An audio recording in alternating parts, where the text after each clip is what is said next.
Every agency knows this moment. Your client asks, "Is this working?"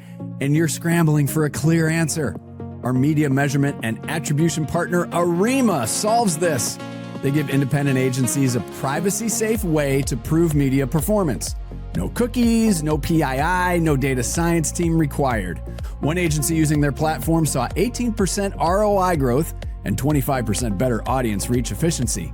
That's the difference between defending your work and confidently proving it.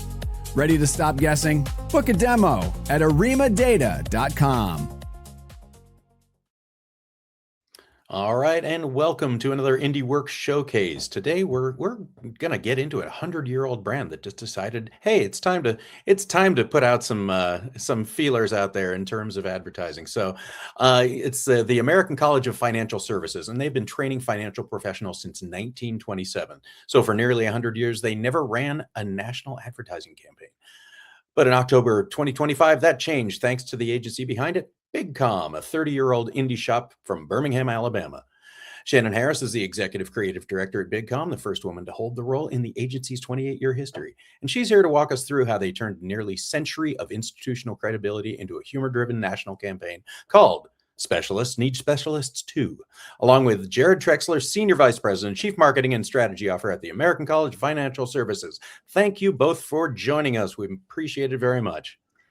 Thanks for having us, Kyle. Of course. Thanks, Kyle. Of course. So Jared, tell us a little bit about the American College of Financial Services and what they do and why you waited nearly 100 years to do a campaign. So we like to say we're 100 years young. Entrepreneurial spirit led by our president and chief executive officer, George Nichols III. The college predominantly throughout its history has been a very B2B driven organization. The college partners with many of the national brands that your listeners would know and trust: Charles Schwab, New York Life, State Farm, Edward Jones, LPL Financial, and others, and then train their advisors to be more competent and deliver plans with confidence and clarity. Our desire to now go direct to the consumer is a way to live out our mission, first and foremost, how we benefit society by helping consumers in their selection process of a financial advisor. That's really goal number one of this national campaign. It's the first time we've gone directly to the consumer, skipping over the advisor, and really informing the consumer and empowering that consumer to choose an advisor with education from the American College.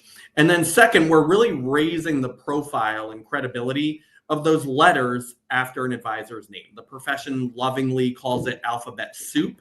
And the reason they do that is because there's 256 designations recognized by FINRA, a governing regulatory agency in financial services. But really the certified financial planner, which is not our mark, is the only designation that has any sort of modicum of credibility.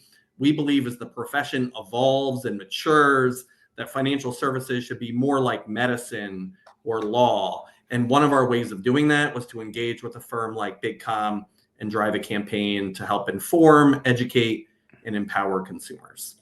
Excellent. And so Shannon, tell us a bit about the brief. They came to you. How did you connect as both entities? And then what was the brief that led into this work? And then we'll watch the work after that. So I had a lovely former client that was working for the college at the time that I worked with many years ago on a large national healthcare campaign. And I think that she knew that what we could do is take something as complex as Jared just described and make it funny and make it relevant and make it, feel, give that specificity kind of in a broad sense. And we were excited to be introduced to Jared and team. He brought us that kind of complex story and that deep history and then said, can we make this funny? And can we make this kind of friendly and approachable? And I think, financial people's kind of financial stories are very personal to them. And I think what we learned along the way from advisors and all of the discovery sessions we did, and our strategists attended the Horizons conference with the team, we really learned that advisors go out of their way to gain these designations to really provide that personal care for their clients, and that that building that trust with them and kind of that authenticity with them is super important from the get. So we did think there was some rich ground for a little bit of humor, and just kind of a really approachable introduction to consumers. Excellent. Well, let's take a look at the work. Strong fermentation, great elasticity. My 7-year-old sourdough starter is paying dividends, but I don't have a recipe for making my retirement savings last. That's why I'm here. While you were perfecting that sourdough, I was earning a designation to identify income strategies for you. So my financial future won't be half-baked. No, I got your dough covered. Specialists need specialists too. Learn more at youradvisorguide.com. That's great. And financial services is never easy to kind of pull humor out of, but you managed to get this nice subtle humor and explain what it is fairly straightforwardly. So tell me a bit how you did that, and Jared, what kind of did it take to with the back and forth with the agency to kind of figure out what the right tone was? Yeah, tone. I mean, I think you hit the nail on the head with tone, right? We talked a lot about humor. People have different types of humor.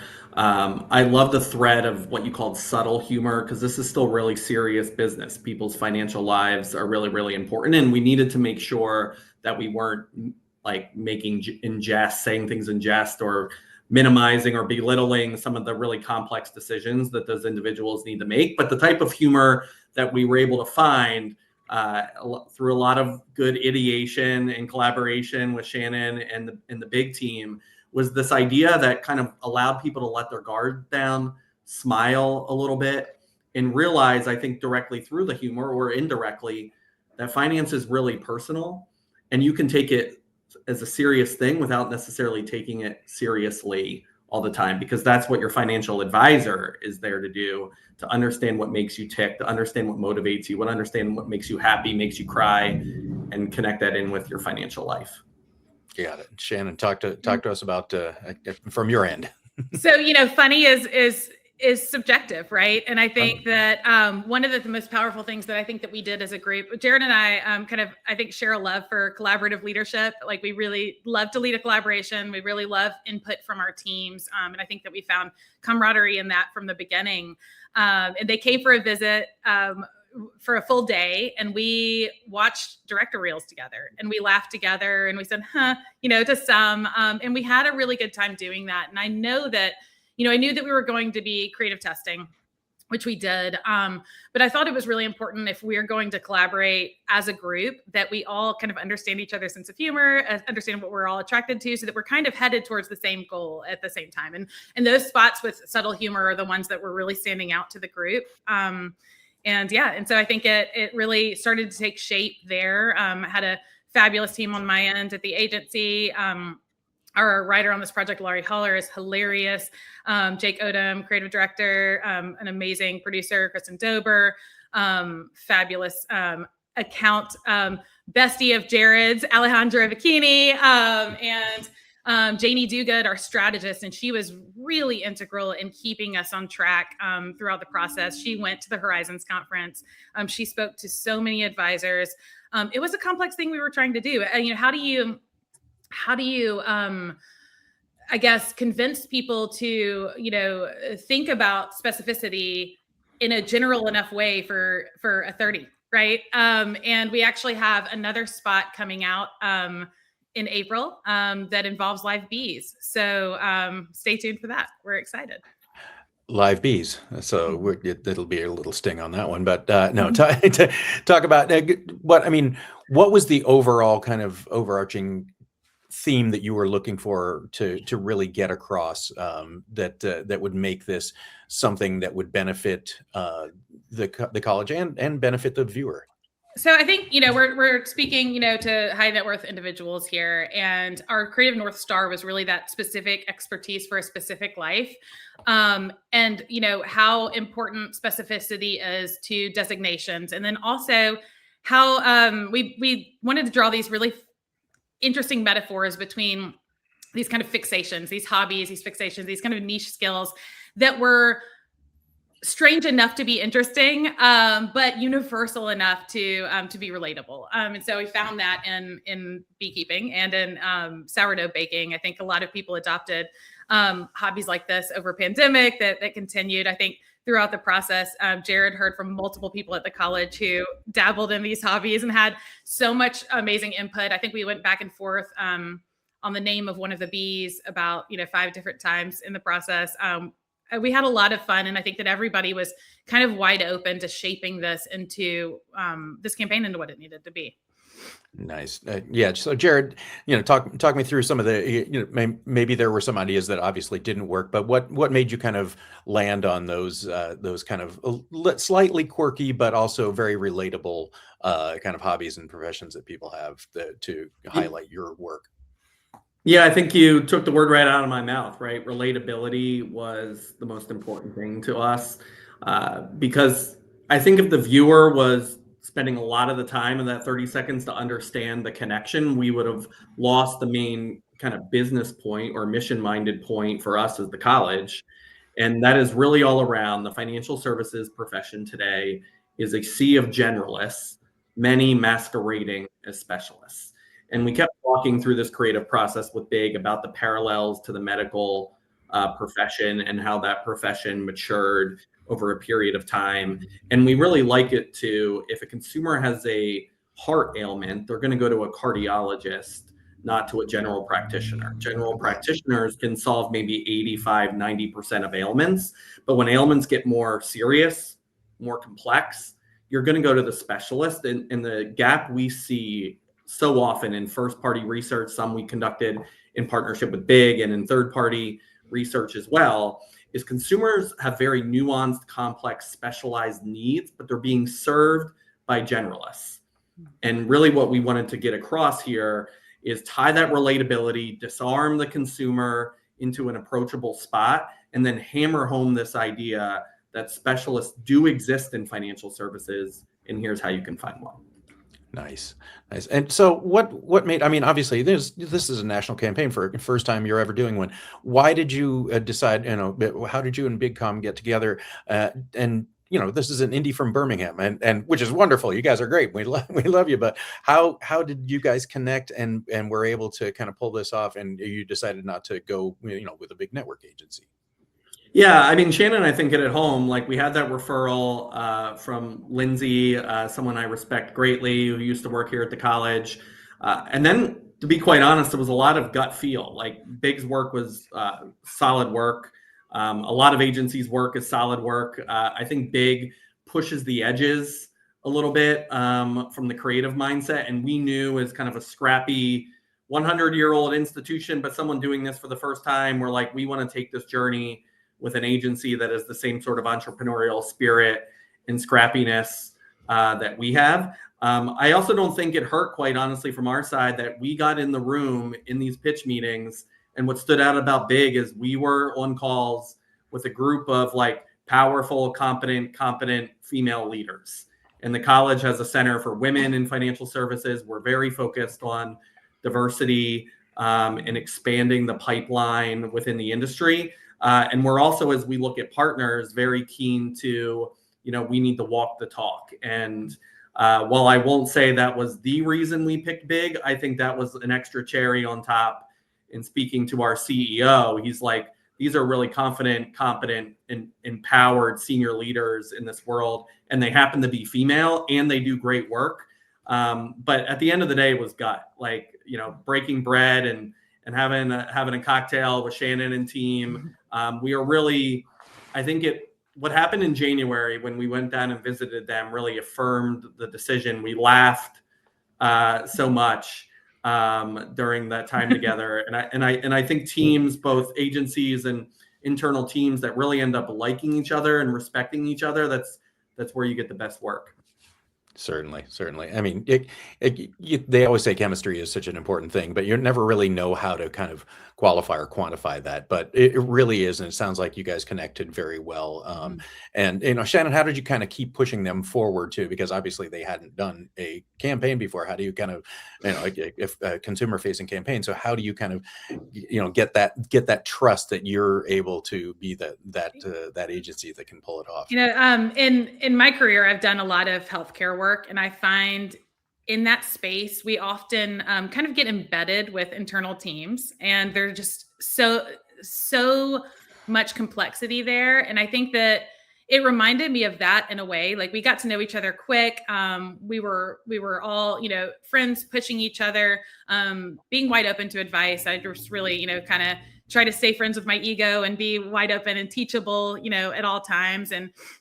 And this was a subject matter, I didn't know a lot about specialization in this space. So I think that it was exciting to learn more about it. And I think that it was helpful that we were kind of learning along the way. And also, in terms of being able to translate that to consumers, you think about, like Jared said, the parallels to healthcare. And, I'm a nearly 42-year-old woman, and I have a lot of specialists, right? I have all of my doctors. I have, I'm a person who believes that people should come to me, for what I do, and I should go to, specialists for what they do. And I think a lot of professionals believe that, but don't understand the depth of what's available to them from a financial perspective. But I think that again, we both kind of stayed wide open to learning. We did creative testing. I think the testing was really interesting. It kind of told two stories. We tested two concepts. One of them, the other concept actually barely won in preference. But the sourdough concept was 15% better at breaking through clutter and more memorable, engaging, and more effective at creating urgency. So we took that and made it a little bit more understandable, simplified the concept. I think in the original concept, we had a backstory. She was an architect baking sourdough bread. And we simplified that so that it was a quicker get. And then I think really also our talent really brought it to life. Our director, Sean DeVay, and our DP, Caleb Zorn, worked really hard to kind of get that timing right. But the other fun thing about the talent on the spot, they came for their fitting the day before shoot day one, and the two women ended up having dinner together. And this is what we do in Birmingham: we dine, we drink, we have a good time, we laugh. And they found out they were in town from Atlanta. They go to a restaurant, and they realized that they were in the same acting workshop in LA. Oh my God. And so they realized they build characters in the same way. So they spent, like an entire dinner the night before building their characters together. And I loved that about them. I thought that, they both had kind of a comedic quality to them that was likable, but like also believable and relatable. And so it was a lot of fun pulling that out of them. And then the two men in the spot that you will see at the end of next month. Excellent. Are there any other anecdotes you have from the shoot, Jared? Anything funny, Shannon? Anything that kind of stood out? I know that there was in this spot. There's certainly a lot of flour being thrown around. A lot of flour. Yeah. It was very hot, as you could imagine, in Birmingham. So I felt bad a little bit for the beekeeper spot, which will be coming out here at the end of April, as they're in all this garb and it's 90 degrees at 8:30 in the morning. So they really earned their keep during that spot. But it was also really neat in that the places we chose, we talked about casting, but even scouting of locations met the moment of what we were trying to achieve. And we got to speak to actually like a beekeeper who's super passionate about this, and it brought some like real life connectivity to what we were doing in the spot. And that was always what we wanted to have happen. That if I went somewhere and talked to an actual client of an advisor, that they would see themselves in these characters in these moments. And that, I think that comes back to relatability. But yeah, the heat in Birmingham and the beekeeper spot was, I think, what stands out to me. Jared, I think it was July 30th, maybe, when you guys arrived. And it was hot. At one point, the beekeeper, I had a fixation about getting this perfect greenhouse for him to kind of have this setting in. And we found this kind of unicorn location that had the kitchen we wanted. It also had this greenhouse. It had this kind of little garden potting room. It had a lot and just a really lovely open family. We found it in Birmingham Home and Garden magazine. Saw this greenhouse, had to have it. And it was, I think it was on the Tech Scout. I think they spent an hour exploring it and then called and they said, Shannon, it's in this beekeeper suit. It's over 100 degrees. This greenhouse is going to be impossible. We're not going to get the performance. And Jared was so awesome about it. And I think that everyone was like, that was your fixation. I was like, okay, I can move past the greenhouse. I'm not trying to, hurt anyone. But yeah, so we moved kind of into this kind of potting room space that actually I think turned out to be even better. So it was, I'm a firm believer that things happen for a reason. So, and then, we were in Mountain Brook, a really lovely, affluent neighborhood in Birmingham. And there just happened to be a beekeeper right down the road in his lovely backyard. So with, all of his bees who was willing to help us, it was just a really generous couple of families that allowed us in their homes for a couple of days to shoot these spots. Nice. All right, just one more question for you each, and I'll start with you, Shannon. What was something you learned from this project that maybe surprised you? I think when it came to the creative testing, I think that I was nervous about recommending the one that wasn't preference. And I think what I did learn is that, in looking at the rest of the data, how receptive a client like Jared in the American College of Financial Services can be to kind of that nuanced information. I think that they live in a world of kind of that nuance and specificity. And I think that it was just really refreshing to kind of have that take on it and bring that to them and to have them, open to the idea of shooting the idea that was more exciting and more memorable. I think that it was, it really, I think helped me feel more confident in bringing kind of a bolder take to other clients. It was just, I really appreciate the response to that.